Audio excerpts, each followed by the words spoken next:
Écouter la parole de Dieu n'augmente pas la foi. Méditer la parole de Dieu n'augmente pas la foi. Mais toi, parfois, je me pose la question. Je sais qu'il y en a ici. Vous vous êtes déjà posé la question de savoir pourquoi moi non. J'enseigne les gens. Je prie pour tel. J'encourage souvent tel dans la foi. Mais quand la personne me raconte ses expériences spirituelles, j'ai l'impression qu'il y a un fossé entre les siennes et les miennes. Qu'est-ce qui se passe? C'est que Dieu dit avec les fils. Ouais. Ta gloire, c'est que non. Tu fais beaucoup pour vivre un peu. Voilà ta gloire. Et ça te donne une information. Tu es un fils. Vous avez vu comment on se comporte avec les bébés à la maison? Oh bébé, une dernière queue. Oh, bien fort de mon bébé. Oh, dès qu'il faut dire que son bébé chouchou. Et regarde, depuis que tu as commandé un là, commandé de ta maman déjà, tente de rater l'heure pendant qu'on est en train de partager la nourriture. C'est le lendemain, je vais improviser.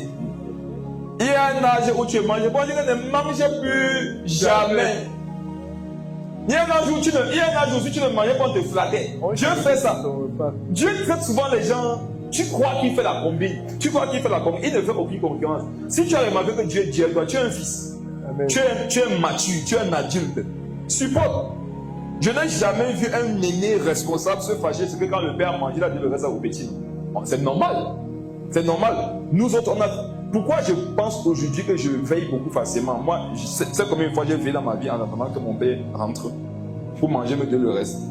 Amen. C'est un principe. On savait que c'est un principe. Et même si le père avait fait un commande, il était obligé de laisser, mais c'est une cuillère. Il t'appelle le Dieu te dit, prends. Est-ce que vous voyez un aîné se fâcher? Non. Même si l'aîné avait aussi fait, il savait que d'après le protocole, le reste revient au petit. Donc, dans l'église, ne soyez pas frustrés. Lorsque vous remarquez que Dieu accélère en grâce avec certaines personnes, mais pas avec vous, on est gentil avec les bébés. Avec les gens matures, on est un peu plus dur.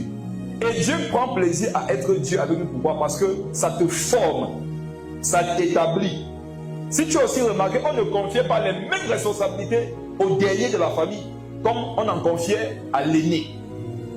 C'est quand le père et la mère voyageaient que le petit là comprenait que ce n'est pas lui qui dirigeait, c'est toi. Amen. Parce que s'il voulait se baser sur le fait que chaque fois savoir qu'on a le reste, il pouvait dire aux autres, vous avez commencé à me payer un impôt dans la famille, sinon je parle au papa. Il vous chasse.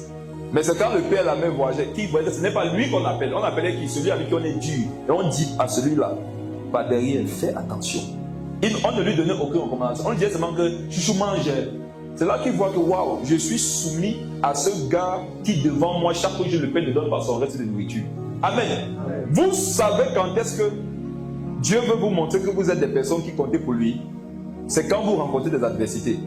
Et la qualité de l'adversité que vous rencontrez vous permet de savoir que devant la face de Dieu, vous n'êtes pas n'importe qui.